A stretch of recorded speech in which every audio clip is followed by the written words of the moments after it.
You guys asked for me to explain the Pixar theory, so I've literally spent the last few hours researching it and understanding it further so that I can correctly explain it to you guys. So please hit that subscribe button, like this video.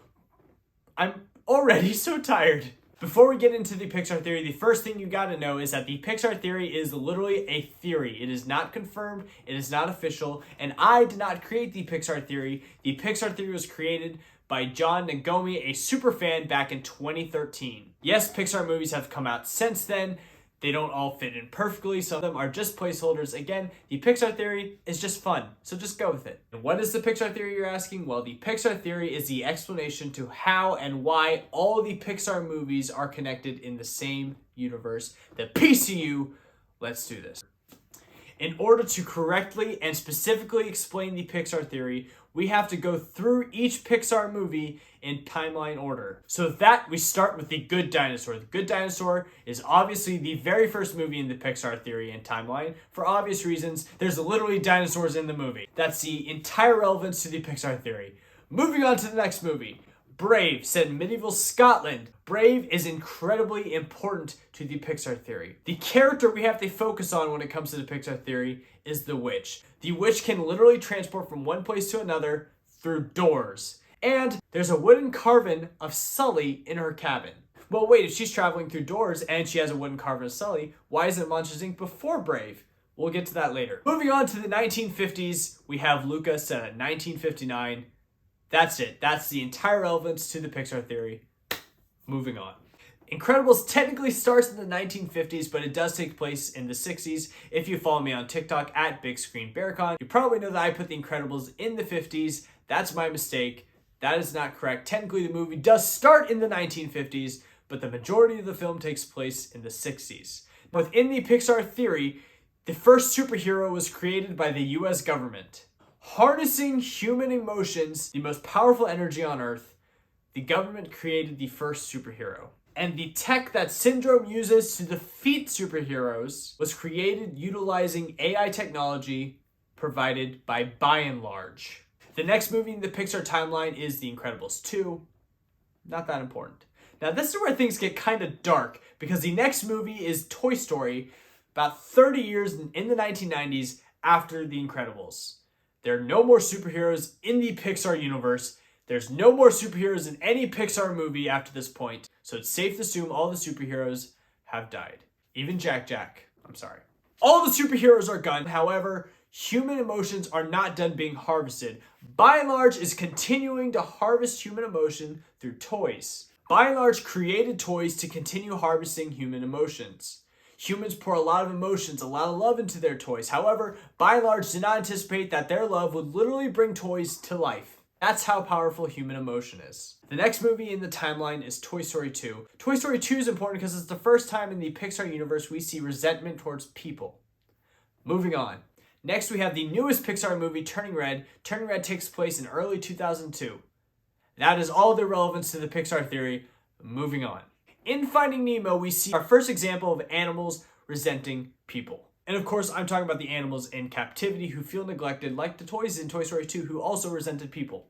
We also see in Finding Nemo that fish have the capability to create their own societies. They have schools, they have neighborhoods, they can function and pretty much act like people do without the walking and, body movements. The next movie in the Pixar timeline is Finding Dory. According to the Pixar theory, Dory, who is born in captivity, suffers from short-term memory loss because she leaves people.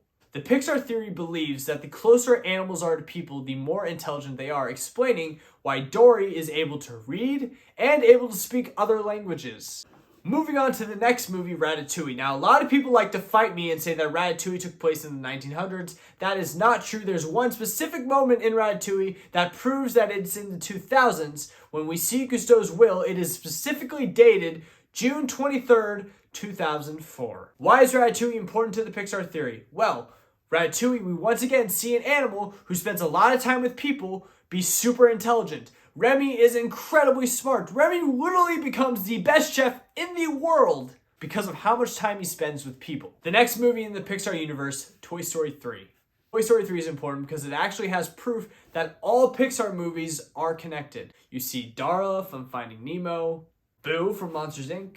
And most importantly, Buzz Lightyear is powered by and large batteries.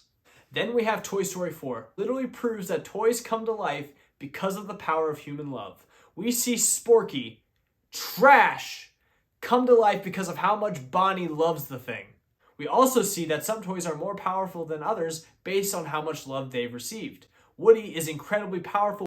Woody has an inner voice inside him, a conscience, while Buzz Lightyear can't understand the concept of a conscience. And it makes sense because there's no toy in the Toy Story movies that's loved more than Woody is. Moving on to the next movie, Up. Up is kind of more of a transition movie for the Pixar cinematic universe. In Up, we see the beginning of pollution on Earth. Also see animals are incredibly smart, especially the ones close to humans. They think like people, they make choices like people. For Up, we have Inside Out. Now the theory around Inside Out is that Bing Bong, Riley's imaginary friend, isn't actually an imaginary friend, but instead is Riley's memory of the monster that used to come into her room when she was little to harvest human happiness, the most powerful emotion. Again, you're probably asking why Monsters Inc. isn't earlier in this timeline. We'll get there. This also kind of displays how powerful human memory is, which is important for the next movie in the Pixar timeline, Coco. Coco doesn't really provide much for the Pixar theory, but again, it displays how powerful human memory is based on the fact that souls can literally be gone forever as soon as there's no one left to remember them. The next movie in the Pixar timeline is Soul. Now, Soul is important because Soul displays that it's not just people who have the little blue blobs. No, cats have them as well. Who knows what other objects have a soul? This establishes an explanation to why animals, for example, can think and act like humans, why they have human capabilities. Our souls literally come from the same place. Now, 100 years from Soul, we get Cars. People are no longer on Earth. There's two theories surrounding Cars. The first theory and the more popular theory, cars are powered by the same AI technology that Syndrome used, developed by and large. The second one, which works because of movies like Inside Out and Coco, is that the cars are actually alive because of the power of their memories of their past owners. It's an interesting theory. Personally, I go with the by and large theory. Just kind of fits, I guess. Both could work. I know a lot of you guys don't like Cars 2, but Cars 2 is important to the Pixar theory and the Pixar timeline because Cars 2 establishes that all the Cars movies do in fact take place on Earth. I mean, we literally see Earth landmarks. Moving on to Cars 3. Cars 3 is important because it establishes two things. One, cars can't live forever. And two, there's a line about dodging a crab on a beach in Cars 3. So Cars 3 is establishing that there is still organic life on Earth. Buckle your seats, we're taking an even bigger time jump all the way to 2800 for WALL-E. WALL-E, we know all humans have left Earth. Earth is polluted with trash. In fact, all the humans are deep in space on a ship that's literally powered by AI technology created by and large. By and large have been the bad guys this whole time. Who would have guessed? But at the end of WALL-E, spoilers, people do come back to Earth. Not a lot of people, a good amount of people do come back to Earth.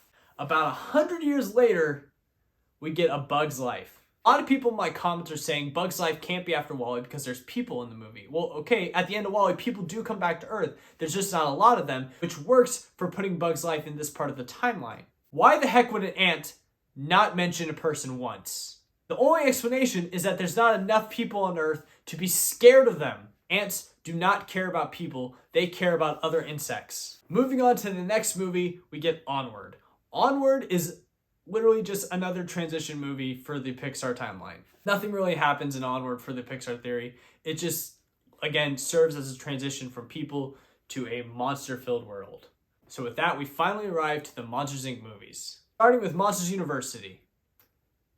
Nothing happens in Monsters University for the Pixar theory. Let's just go to Monsters Inc. The question you've all been waiting for, why the heck is Monsters Inc. at the end of the Pixar timeline? Well, let me drop this bomb on you. The Pixar theory, the Pixar cinematic universe is a giant circle. Monsters go back in time to harvest the incredibly powerful human emotion. Because we've established all throughout the Pixar timeline that human emotion is incredibly powerful. At the end of Monsters Inc., Sully returns Boo to her home. After that door shuts, Boo devotes her life from a young age to discovering the magic behind doors. Boo literally will go on to discover time travel. Boo is the reason why monsters in the future can go through doors. And the most mind-boggling part of it all is that Boo is actually the witch from Brave. Thank you guys for watching. I hope you guys enjoyed the Pixar Theory. I encourage you to do more research on the Pixar Theory. I'm not the expert. I'm not a professor on it. Let me know in the comments, though, your thoughts on the theory in general. And be sure to hit that subscribe button, please, because I'm exhausted.